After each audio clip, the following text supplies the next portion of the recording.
ආයුබෝවන් අපේ අධි YouTube channel නාලිකාවට හැමෝම සාදරයෙන් පිළිගන්නවා.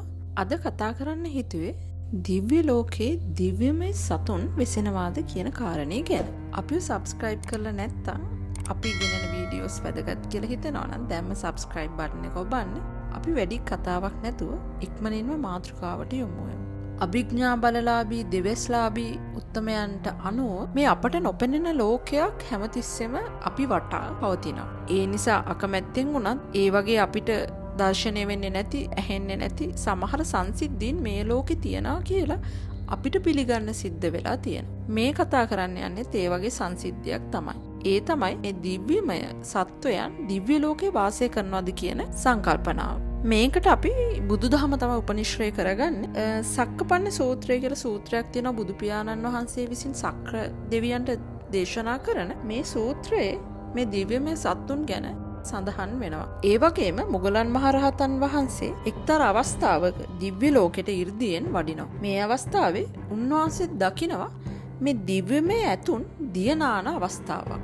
උන්වහන්සේ ඒ වෙලාවේ දිව්‍ය ලෝකෙට යන්නේ සාරිපුත්තයන්න් වහන්සේ වෙනුවෙන් නෙළුම් මලක් රැගෙන එන්නේ. මේ වෙලාවේ උන්වහන්සේ මේ දියනාමින් සිටින ඇතුන් ලවා තමයි මේ නෙළුම් මල කඩලා ගෙන්න ගත්තේ කියලා සූත්‍ර දේශනාවල සඳහන් වෙනවා. ඒ වගේම ගොඩක් අවස්ථාවල සමහර අභිඥා බලලාභීන් දිවස්ලාභීන් ප්‍රකාශ කරලා තියෙනවා. ඔවුන් මේ දිව්‍යමය වශයෙන් සිටින සතුන් දැක ඇති බව. ඒ වගේම තමයි සමහර දේව කතාවල මේ සත්වයන් ගැන කියවෙනවා. ඒ කියන්නේ දෙවියන්ගේ වාහනේ විදියට සත්වයෝ සිටිනවායි කියලා කියවෙනවා.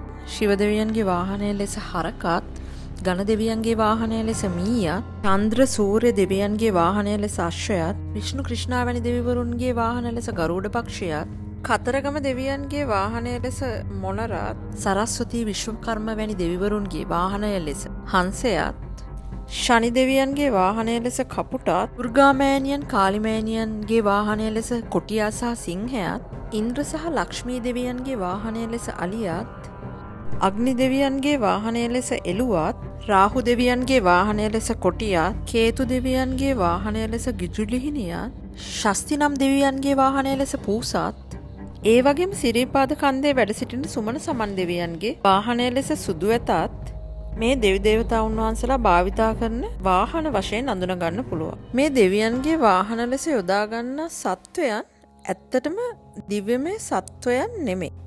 මේ සත්වයන් ලෙස පෙනී සිටින්නේ දිව්‍ය පාරිසජ්ජය කියන ආනුභාවයෙන් අඩු දිව්‍ය තලවල ඉන්න දෙවි දේවතාවුන් වහන්සේලා. මේ අයට 이르දි බල තියෙනවා. Taman කැමති සත්ව වේශයක් අරගෙන ආනුභාවයෙන් වැඩි දෙවි දේවතාවුන් වහන්සේලාට යම්කිසි ගමනක් යන්න අවශ්‍ය වෙලාවට ඒ දෙවියන්ගේ දිව්‍යමය රථය බවට පත් වෙන්න. ඒ කියන්නේ මේ මහා දේවතාවන්ගේ අතවැසි දෙවියන් කොටසට තමයි මෙසේ මේ සත්ව වේශයක් ගන්න පුළුවන් දිව්‍ය පුත්‍රයන් කොටස වැටෙන්නේ. ඒ වගේම අපි දන්න ප්‍රසිද්ධ රථයක් තමයි මාතලී දිව්‍ය පුත්‍රයා කියලා කියන්නේ. ඒ තමයි සක්‍ර දෙවියන්ගේ දිව්‍ය රථය බවට පත්වෙන දිව්‍ය පුත්‍රයා. සත්ව වෙස් ගන්න පුළුවන් දිව්‍ය කොට්ටාශ ගැන පැහැදිලි කිරීමක් කරා ඊළඟට බලමු මේ දිව්‍ය ලෝකයේ ඇසුරු කරගෙන වාසය කරන සත්වයන් ගැන. මෙසේ මේ දිව්‍ය ලෝකේ දිව්‍ය සත්වයන් වෙලා ඉපදෙන්න හේතුව තමයි සිල්පද ආරක්ෂා කරන්නේ නැතුව, ගුණධර්ම වඩන්නේ නැතුව දන් දීම, පින්කම් කිරීම වගේ කටයුතු වල යොමු වෙලා හිටපු නිසා දීපු දන් පින්වල පුණ්‍ය බල මහිමයට ලැබී මායු වර්ණ සැප බල සමග ඉපදෙනවා දිව්‍ය තලයක. නමුත් සත්ව භාවයක තමයි පිහිටන්නේ. එක්තරා අවස්ථාවක සක්‍ර දෙවියන් සුරාසුර යුද්ධයෙන් පැරදිලා මේ මාතලී කියන දිව්‍ය පුත්‍රයාත් සමග ආයනකොට අසුරයන් සක්‍ර දෙවියන්ගේ පිටිපස්සෙන් එළවගෙන පැමිණෙන අවස්ථාවක සක්‍ර දෙවියන්ටත් මේ මාතලී කියන දිව්‍ය රථයටත් සිද්ධ වෙනවා ගුරුලන් බහුලව වාසය කරන, ගුරුලන් කැදලි හදාගෙන පැටවුන් දාගෙන ජීවත් වෙන ප්‍රදේශයක් හරහා පලා යන. මේ අවස්ථාවේ ඔවුන්ගේ දිව්‍ය රථය මේ ප්‍රදේශය හරහා වේගෙන් ගමන් කළොත්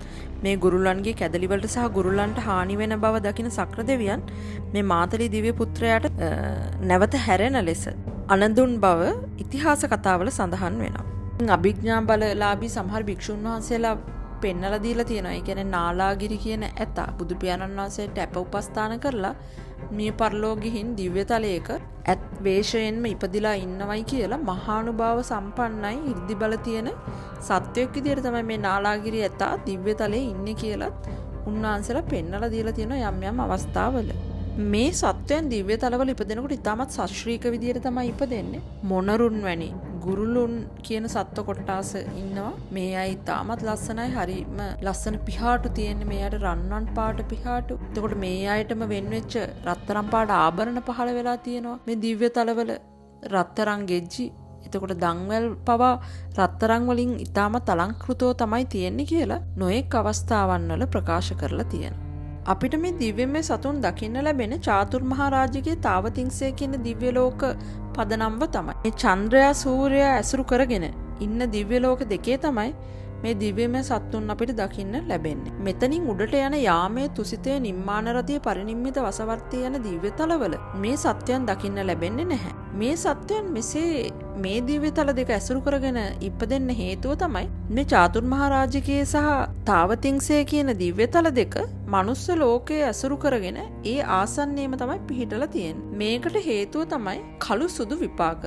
කල්ලං කල්ල විපාකන් සුක්කන් සුක්ක විපාකන් කියන කළු සුදු මිශ්‍ර විපාක පළදීමේ අවස්ථාවක් තමයි මේ දිව්‍යමය සත්ව කොටස් වලටත් අයිති වෙන්නේ. මේ නිසා මේ දිව්‍යමය සත්ව කොටස් මේ දිව්‍ය ලෝක දෙක ඇසුරු කරගෙන පමණයි ජීවත් වෙන්නේ. උඩට යනකොට මේ සත්වයන් දකින්න ලැබෙන්නේ නැහැ. ඒ කියන්නේ යාමය තුසිතේ නිම්මාන රතිය පරිනිම්මිත වසවර්තී කියන මේ දිව්‍ය තලවල සුඛ විපාක පමණයි පළ දෙන්නේ. නොපෙනෙන සත්ව ලෝකයේ දිව්‍ය තලවලටම පමණක් සීමා වෙන්නේ නැහැ. പ്രേත ලෝකයේ ඇසුරු කරගෙනත් හටගෙන ඉන්නවා. ඒ වගේම නාග ලෝකයේත් මේ වගේම ලෝකයක්. නාග ලෝකෙට යන්නත් ගොඩක් පින්දහම් කරන්න ඕනේ. පින්දහම් කරපු බලමහිමේට ඒ අයට ඊටමත් ලස්සන පින් විපාක ඊර්දි බල වගේ දේවල් පහළ වෙලා තියෙනවා. මේ අයටත් තියෙන හැකියාවන් ලස්සන වෙස්මවන්න. ඒ වගේම දුෂ්චරිත කරපු නිසා මෙයාලා සත්ව භවයක උප්පත්තිය ලැබලා තියෙනවා. අපිට මේ අපට නොපෙනෙන ලෝකයෙන් මේ සත්ව ලෝකයෙන් ගන්න තියෙන ලොකුම ආදර්ශය තමයි කොයිතරම් අපි දන් දීලා පින් අතේ වැඩ කරත් අපි සිල් රකින්නත් අවශ්‍යයි කියන එක. මොකද මේ දිව්‍ය තලයේ හිටියත් මේ සත්වයන්ට ධමයක් අවබෝධ කරගන්න හැකියාවක් ප්‍රඥා මට්ටමක් පිහිටන්නේ නැහැ. ඒ නිසා දන් දීලා පින් රැස් කරනවා පමණක් නෙමෙයි සිල් පුළුවන් තරම් ආරක්ෂා කරගෙන මේ ජීවිතේ හොඳින් ගත කරන්න පුළුවන් නම් ගුණධර්ම වලින් යුක්තව දිව්‍ය තලයක හෝ සත්ව භව වලට යාමට තියෙන හැකියාව බොහෝ දුරට අවම කරගන්න පුළුවන් කියලා තමයි බුදුදහමට අනුව අපිට පැහැදිලි වෙන්නේ. අපි තවත් දවසක මේ වගේම මාතෘකාවකින් හමු වෙන තෙක් ඕගොල්ලන්ට සුබ ප්‍රාර්ථනා කරනවා. අපි ගිහින් එන්න.